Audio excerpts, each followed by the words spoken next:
Arsenal fans, look away now. Kai Havertz out for the season.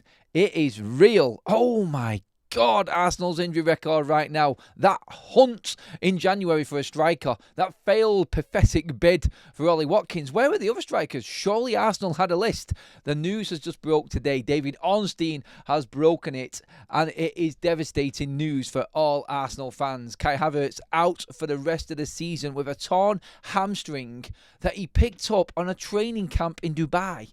Now, correct me if I'm wrong, you're supposed to go away to these training camps, a warm weather training in the middle of winter to help the body, to help the players. What is going on in Arsenal's training session? Is this just pure bad luck right now for Arsenal? No forward. Obviously, we had the news earlier on this season, back in January, about Gabriel Jesus being out for the rest of the season with that knee injury as well. Now, Kai Havertz missing as well.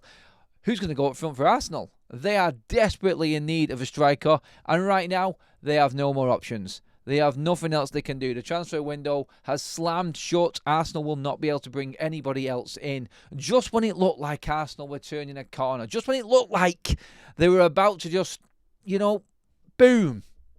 Warm weather training, fully prepared, big running for the Premier League, big running for the Champions League. Crash, bang, wallop. There goes Kai Havertz. No Gabriel Jesus. Let's be honest, neither of them are out-and-out strikers. Neither of them are massively or insanely prolific. But Kai Havertz missing right now, and Havertz is useful. He's very useful for Arsenal. And I don't know what they are going to do or who is going to play in that position right now. This is as significant as completely derailing the season for Arsenal. That's how big this is. You only have to look at the tweet itself. You only have to look at what David Ornstein has said there. Kai Havertz will miss the rest of the season through injury. Arsenal forward suffered a torn hamstring during training at a camp in Dubai. Unclear if the 25-year-old German international will require surgery, but focus is on getting fit for the 2025-26 campaign.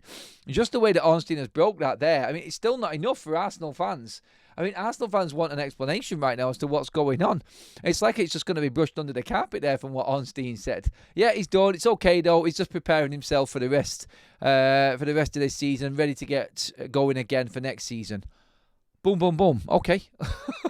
I think Arsenal need to be away right now and not playing in the FA Cup this weekend, or not have a game coming up midweek and already through in the Champions League. So Mikel Arteta doesn't have to face the media and ask questions as to how this has happened while away on warm weather training.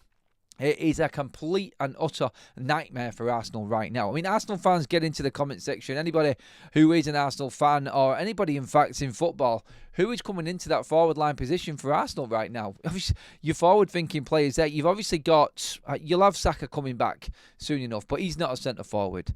You know that Twanyeri's not a forward-thinking centre-forward. For central centre forward, that is. He's not that type of player.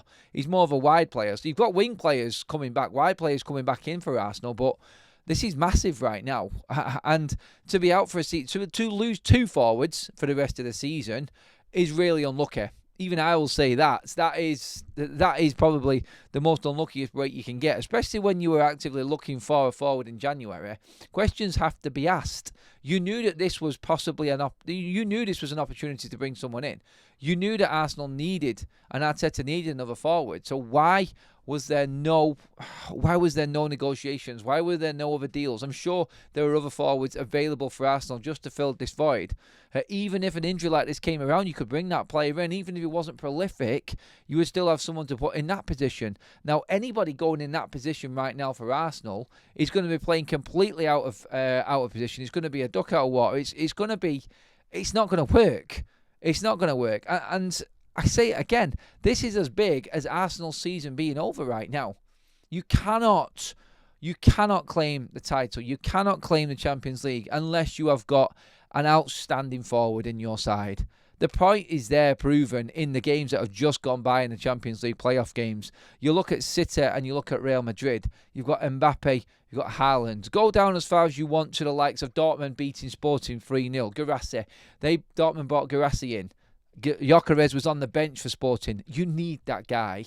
that's going to be there. It's all right having your creation and everyone chipping in with the goals, but on big nights in the Champions League, you need big forwards. Havertz isn't that, but at least he's a body there that is good in the air, that is strong, that can hold the ball up, that is used to playing in that centre-forward position. You take out that natural goal-scoring ability, Arsenal's still not going to win the league with Havertz.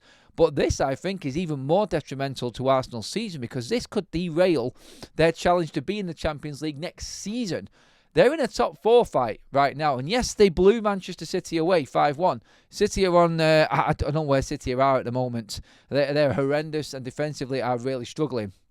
But Arsenal still have tough games to come. And now with no recognised forward at all, they're solely reliant on Odegaard to bring them goals, who hasn't been an ever-present this season for them in their side. You're looking at Saka, who's had his injury problems, not prolific enough. Martinelli's fallen off a bit. Trossard isn't as good as he was last season.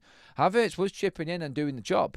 There isn't enough goals in the Arsenal side, I don't think. And yes, you can look at a 5-1 win against Manchester City and hold that in the argument, but realistically, it's not sustainable without a forward player. You do need someone at that focal point of that attack who can even link up them players. So you're taking one of them players that Havertz is linking up with and putting him in Havertz's position, an unknown, and then you're hoping for the same results. Whichever way you look at this, it is a nightmare situation for Mikel Arteta right now. I'm sure we'll get Mikel Arteta coming in his press conference before the Premier League games this weekend, bemoaning injuries and situations. But you know what question is going to be coming. You know what question is going to be fired at Mikel Arteta in that press conference. The first one that's going to come out of the journalist's mouth is situation with Havertz. Did blah blah blah blah. Can you fill us in with a bit more information? There you go. But why didn't you buy a striker in January? Why didn't you invest, knowing that there is a possibility that you were going to be running short? Never mind without anything, which is what the situation is right now. This is a season-defining moment. And the significance of it is that I just said.